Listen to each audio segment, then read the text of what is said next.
Laissez-moi vous raconter une histoire qui a changé ma vie. Imaginez-vous, plongé dans un quotidien où la routine pèse lourd, et puis, voilà qu'un inconnu entre en scène. Mon entraîneur personnel, un homme charismatique, a commencé à me faire voir les choses autrement. Ses yeux, son sourire, c'était comme une promesse de plaisir interdit. Chaque séance d'entraînement était un vrai jeu de séduction. Et moi, je me laissais emporter un peu plus à chaque fois. Vous savez, on pense toujours que l'on est à l'abri de la tentation. Mais qui peut résister quand l'excitation fait vibrer chaque fibre de notre être? Les battements de mon cœur devenaient de plus en plus rapides. Il y avait quelque chose de magnétique, de presque dangereux dans cette situation. À ce moment-là, l'angoisse du non-dit s'est mêlée à l'adrénaline. Je me suis demandé, et si je prenais le risque? La frontière entre désir et trahison est si fine. Et là, un choix s'est imposé à moi. Que faire quand l'irréel devient une option? Quand la tentation se fait si douce? En tant que femme qui a eu sa part d'expérience avec des personal trainers, je peux vous dire que leur rôle va bien au-delà de simplement nous faire soulever des poids ou courir sur un tapis. Un personal trainer, c'est un peu comme un coach de vie, mais avec un accent particulier sur la condition physique. Il nous motive, nous guide et nous aide à atteindre nos objectifs. Ce n'est pas seulement une question de muscles et de calories, il s'agit aussi de se sentir bien dans sa peau. Lorsqu'on a quelqu'un qui croit en nous, cela peut vraiment faire la différence. Je me souviens d'un moment où j'étais sur le point d'abandonner un programme d'entraînement que j'avais commencé. Mon personal trainer, avec son sourire encourageant, m'a rappelé pourquoi j'avais commencé et comment chaque petite victoire comptait. C'est ce genre de soutien émotionnel qui est souvent négligé, mais qui est si crucial. Il nous pousse à dépasser nos limites tout en nous assurant que nous restons en sécurité et en bonne santé. La relation entre un personal trainer et ses clients est souvent plus intime qu'on ne le pense. Au fur et à mesure que l'on partage ses luttes, ses succès et même ses échecs, un lien se tisse. Ce lien peut devenir une source de motivation incroyable. Ce n'est pas juste une question de suivre un programme, c'est aussi d'avoir quelqu'un à nos côtés qui comprend notre parcours. Cette dynamique rend chaque séance d'entraînement plus enrichissante. Cependant, cette influence peut également devenir un peu complexe. Quand on passe beaucoup de temps avec quelqu'un qui nous inspire et nous motive, il est naturel que des sentiments plus profonds se développent. Cela peut conduire à une attraction personnelle, ce qui peut être à la fois excitant et déroutant. Il est essentiel de reconnaître que cette dynamique peut évoluer, mais cela nous amène aussi à réfléchir aux limites que nous devons établir. La question de l'attraction entre un personal trainer et son client est fascinante. Au fil des séances, on partage des histoires personnelles, des défis et des rêves. On s'ouvre peu à peu et il n'est pas surprenant que des sentiments puissent naître. Cela peut commencer par une admiration pour leur expertise et leur dévouement, mais cela peut rapidement se transformer en quelque chose de plus personnel. J'ai vu des amitiés se développer, mais aussi des situations plus délicates. Il est intéressant de constater à quel point la dynamique peut changer. Ce qui a commencé comme une simple relation professionnelle peut rapidement devenir quelque chose de plus intime. Je me souviens d'une amie qui a commencé à ressentir une forte attraction pour son personal trainer. Elle était consciente que cela compliquait leur relation, mais l'alchimie était indéniable. Ce genre de situation demande une attention particulière et beaucoup de réflexion. Cependant, il est crucial de garder à l'esprit que cette attraction peut brouiller les frontières de la relation professionnelle. La motivation peut se transformer en obsession, et cela peut nuire aux objectifs de fitness. Quand l'attraction personnelle s'intensifie, il peut être difficile de rester concentré sur les objectifs initiaux. C'est un terrain glissant et il est important de naviguer avec prudence. Je pense que dans des situations comme celle-ci, il peut être bénéfique de prendre du recul et d'évaluer ce que l'on ressent réellement. Est-ce que cette attraction est réciproque? Est-ce que cela affecte notre performance? Un bon personal trainer saura également évaluer la situation et agir de manière professionnelle pour éviter que cela n'interfère avec le processus d'entraînement. Établir des limites claires dans la relation entre un personal trainer et un client est essentiel. Nous devons nous rappeler que, même si nous développons des liens, la priorité doit toujours être l'objectif de fitness. Les limites aident à maintenir une dynamique saine et à éviter les conflits d'intérêts. Cela ne signifie pas que nous ne pouvons pas être amicaux, mais il est important de garder un certain niveau de professionnalisme. Lorsque les limites ne sont pas respectées, cela peut créer des tensions. Parfois, un client peut commencer à attendre plus qu'un simple entraînement. Cela peut amener à des malentendus ou à des attentes irréalistes. J'ai vu des amis se retrouver dans des situations inconfortables parce qu'ils avaient dépassé les limites de leur relation avec leur traîneur. C'est un rappel constant qu'il est essentiel de communiquer et de définir ce qui est acceptable. Il est également important de se rappeler que les personal trainers ont leur propre vie et leurs propres limites. Ils ne sont pas là uniquement pour satisfaire nos besoins émotionnels. Une relation équilibrée doit être mutuellement respectueuse et, parfois, cela signifie dire non à des demandes qui vont au-delà du cadre professionnel. Cela peut être difficile, surtout lorsque l'on ressent une connexion, mais c'est nécessaire pour le bien de tous. Je pense qu'une bonne communication est la clé pour établir ces limites. Lors de nos premières séances, il peut être utile d'aborder ces questions dès le départ. Discuter des attentes des deux côtés peut aider à éviter les malentendus. Un personal trainer qui prend le temps d'établir ses limites montre qu'il se soucie de nous en tant que clients et qu'il veut que nous atteignions nos objectifs de manière saine. Enfin, il est essentiel de se rappeler que la relation entre un personal trainer et un client est avant tout professionnelle. Le respect de ces limites permet de créer un environnement dans lequel chacun se sent en sécurité et motivé. Cela peut sembler difficile au début, mais c'est un aspect fondamental d'une relation d'entraînement réussie. Céder attention dans une relation avec un personal trainer peut être un véritable tourbillon émotionnel. Je me souviens d'un moment où, après une séance particulièrement intense, je me suis laissée emporter par une vague d'affection pour mon entraîneur. Ce n'était pas juste une admiration pour son expertise, mais quelque chose de plus profond. À ce moment-là, j'ai réalisé que mes sentiments avaient commencé à influencer ma motivation. Plutôt que de me concentrer sur mes objectifs de fitness, je me suis souvent perdue dans mes pensées sur lui. Cela m'a fait comprendre que les émotions peuvent parfois brouiller notre jugement. Sur le plan physique, céder à ces tentations peut aussi avoir des conséquences inattendues. Il est facile de se laisser aller à des entraînements moins rigoureux ou de négliger certains aspects de notre régime alimentaire lorsque l'on est pris dans une dynamique émotionnelle. Au lieu de progresser vers mes objectifs, je me suis souvent retrouvée à faire des compromis sur mes séances juste pour passer plus de temps avec lui. C'est fascinant de voir comment les émotions peuvent influencer notre corps et notre engagement dans le processus d'entraînement. Je pense également à la pression psychologique qui peut découler de cette situation. L'impression de devoir performer, non seulement sur le plan physique, mais aussi émotionnellement, peut être écrasante. J'ai ressenti le besoin de prouver que mes sentiments ne nuisaient pas à ma détermination. Parfois, cela m'a conduit à des séances d'entraînement excessives où je cherchais à compenser mes distractions émotionnelles par une intensité accrue. Ce n'est pas une solution durable et au final, cela m'a laissé épuisée et frustrée. Il est également essentiel de reconnaître que, lorsque l'on cède à ces tentations, cela peut engendrer des conflits internes. Je me suis souvent demandé si je perdais de vue mes véritables objectifs en me concentrant sur une relation qui, au fond, pourrait être problématique. Les doutes s'installaient, me laissant tirailler entre mes aspirations personnelles et mes émotions. Cette lutte interne est épuisante et peut sérieusement affecter notre santé mentale et notre confiance en nous. Enfin, il est crucial de réfléchir aux conséquences à long terme. Céder à la tentation peut sembler agréable sur le moment, mais cela peut compliquer la relation avec le personal trainer à l'avenir. Les attentes peuvent changer, et ce qui semblait être une belle connexion peut rapidement se transformer en une source de stress. Reconnaître les effets de cette dynamique dès le début peut aider à établir des limites claires et à éviter des malentendus qui pourraient nuire à notre parcours de remise en forme.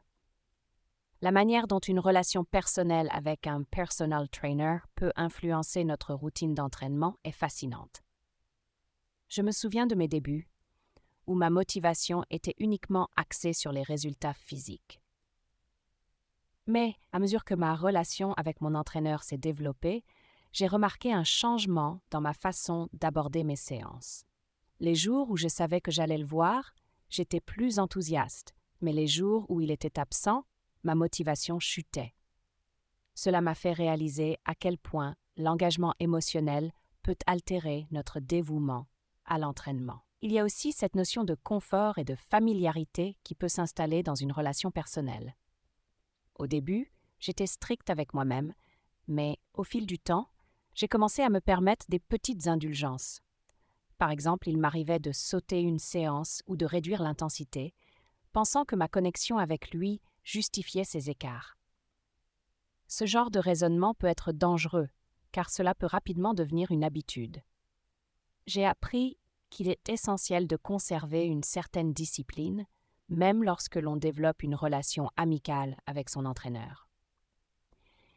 Il est également important de prendre en compte l'effet de la dynamique relationnelle sur la communication. Quand j'étais dans une phase où mes sentiments prenaient le dessus, j'avais parfois du mal à exprimer mes besoins et mes préoccupations concernant mon programme d'entraînement. Je me suis souvent retrouvée à éviter les discussions sur mes objectifs, pensant que cela pourrait créer une tension. Cela m'a fait comprendre que, même dans une relation personnelle, il est crucial de maintenir une communication ouverte pour ne pas perdre de vue ses objectifs. En outre, je pense que le soutien d'un entraîneur est d'autant plus précieux lorsque l'on est dans une relation plus personnelle. Il y a des moments où j'avais besoin d'un coup de pouce moral, surtout pendant les périodes où je me sentais moins motivée. Cependant, il est essentiel de ne pas confondre ce soutien avec une dépendance émotionnelle. J'ai dû apprendre à équilibrer mes besoins émotionnels avec mes objectifs de fitness, afin de ne pas laisser la relation influencer trop négativement ma routine d'entraînement. En fin de compte, l'impact d'une relation personnelle sur la routine d'entraînement est un sujet complexe. Cela demande une vigilance constante et une réflexion sur nos priorités. Bien qu'il soit agréable de développer une connexion avec son entraîneur, il est crucial de garder à l'esprit l'objectif final, notre santé et notre bien-être. Se rappeler pourquoi nous avons commencé et rester ancré dans nos objectifs peut aider à naviguer dans ces eaux parfois troubles. Les questions éthiques entourant les relations personnelles entre un personal trainer et ses clients sont d'une grande importance. En tant que femme ayant expérimenté ce type de relation, je me suis souvent interrogée sur les implications qui en découlent. La première chose qui m'est venue à l'esprit est le déséquilibre de pouvoir qui peut exister. En tant que cliente, je cherchais le soutien et l'expertise de mon entraîneur, ce qui peut créer une dynamique où je me sentais vulnérable. Cela soulève des interrogations sur la responsabilité de l'entraîneur dans la gestion de cette relation. Il est également crucial de prendre en compte le bien-être du client. Les personal trainers ont un devoir de soin envers leurs clients, et cela inclut la nécessité de respecter des limites professionnelles. Lorsqu'une relation devient trop personnelle, il y a un risque de négliger ses responsabilités. Je me souviens d'une fois où j'ai constaté que mon entraîneur devenait plus un ami qu'un professionnel, ce qui compliquait la dynamique. J'ai commencé à me demander si mes intérêts étaient toujours au premier plan ou si notre amitié prenait le pas sur mes objectifs de remise en forme. Les implications émotionnelles de ces relations peuvent également être déroutantes. La frontière entre le soutien et la manipulation peut être floue. J'ai ressenti des moments où mes émotions pouvaient être utilisées pour influencer mes décisions, que ce soit en matière de séances d'entraînement ou de choix alimentaires. Cela m'a amené à réfléchir sur la manière dont les entraîneurs devraient gérer leurs propres sentiments et ceux de leurs clients, afin d'éviter des situations qui pourraient nuire à la santé mentale de chacun. Une autre dimension éthique à explorer est la question de la transparence. Dans une relation personnelle, il peut être difficile de maintenir une communication ouverte sur les attentes et les limites. J'ai souvent ressenti le besoin de cacher mes doutes ou mes préoccupations, de peur de nuire à notre relation. Cela soulève la question de savoir comment les entraîneurs peuvent encourager un environnement où les clients se sentent en sécurité pour exprimer leurs pensées et leurs sentiments sans crainte de jugement. Enfin, il est essentiel de discuter des conséquences de la violation des normes éthiques. Les entraîneurs doivent être conscients des répercussions de leurs actions, non seulement pour leur réputation, mais aussi pour le bien-être de leurs clients. Il est crucial de bâtir une relation basée sur la confiance et le respect mutuel afin d'assurer que les objectifs de remise en forme soient atteints sans compromettre l'intégrité de la relation. En fin de compte, il s'agit d'un équilibre délicat entre le soutien personnel et le respect des limites professionnelles. Il est essentiel d'établir une communication claire et ouverte dans toute relation, mais cela prend une dimension encore plus importante entre un personal trainer et son client. Je me souviens d'une époque où j'avais des doutes sur mes progrès et mes objectifs. Au lieu de partager mes préoccupations avec mon entraîneur, j'ai gardé tout pour moi. Cela a créé un fossé entre nous et je me suis sentie perdue dans ma propre démarche de remise en forme.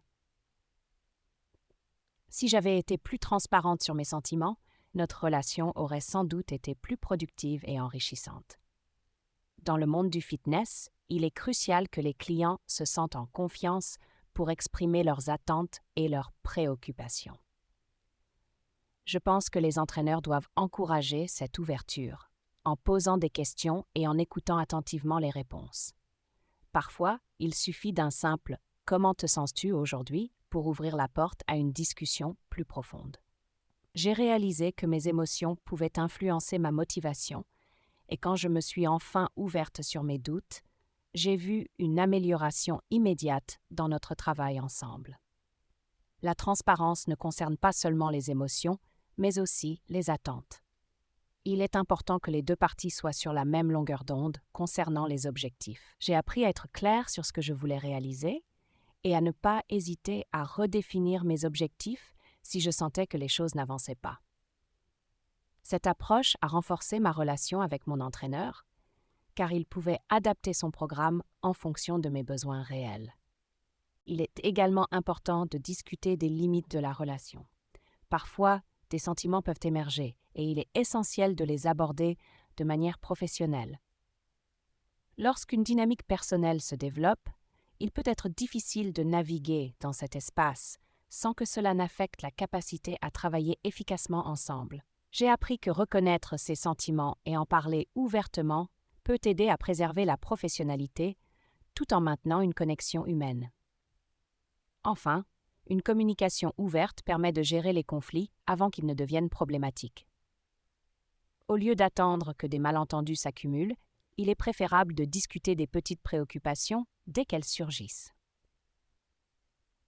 Cela crée un environnement de confiance où chacun se sent libre de partager ses pensées. J'ai constaté que cette approche non seulement renforce la relation, mais améliore également les résultats de l'entraînement. Après avoir franchi les limites professionnelles, il est essentiel de savoir comment gérer les conséquences et apprendre de l'expérience. Je me souviens d'une période où j'avais développé une affinité particulière avec mon entraîneur, ce qui a finalement brouillé la ligne entre le personnel et le professionnel. Cela m'a laissé dans une situation délicate, car je ne savais pas comment revenir à une dynamique saine. Cependant, cette expérience m'a enseigné des leçons précieuses sur la nécessité de maintenir des frontières claires. Un des premiers apprentissages a été l'importance de la réflexion personnelle. J'ai pris le temps d'analyser ce qui s'était passé, pourquoi cela s'était produit et comment cela a impacté mon entraînement. J'ai compris que mes émotions avaient un rôle à jouer dans ma motivation, mais que cela ne devait pas interférer avec mes objectifs.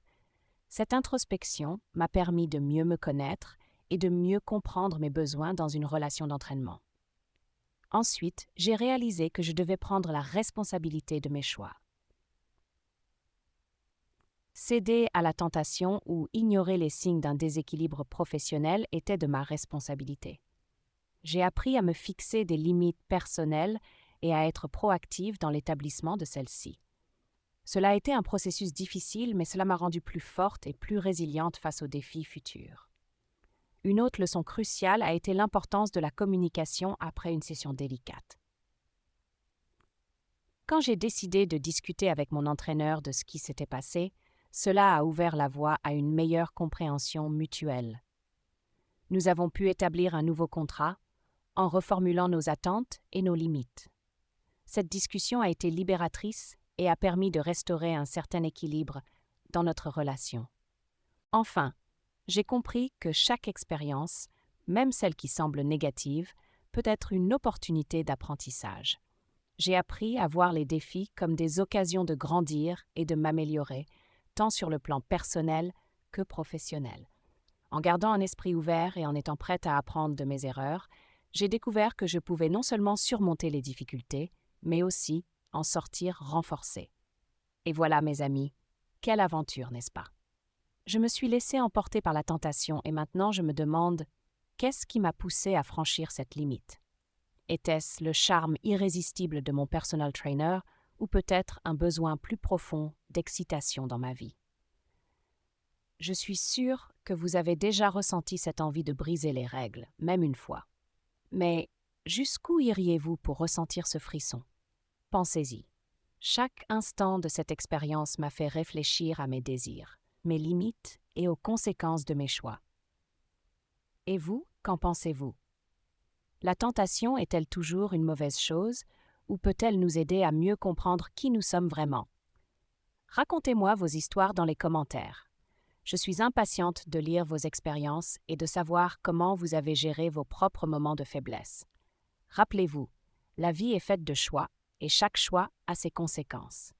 Alors, êtes-vous prêt à explorer vos propres tentations? Ne manquez pas les prochaines vidéos où nous plongerons encore plus profondément dans ce monde fascinant de la passion et de l'infidélité. À très bientôt.